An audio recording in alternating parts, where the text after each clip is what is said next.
Hi everyone, we got a 2014 Porsche 911. We are doing the PDK service and the transaxle fluid to drain the transaxle, the gears.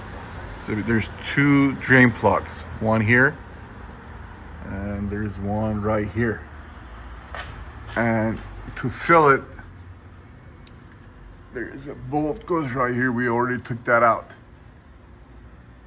And then the PDK drain bolt is just right here. There's one. And to fill the system, there's a fill plug right over on the side of the these hoses, coolant hoses.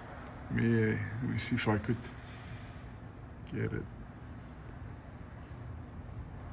That's it right there.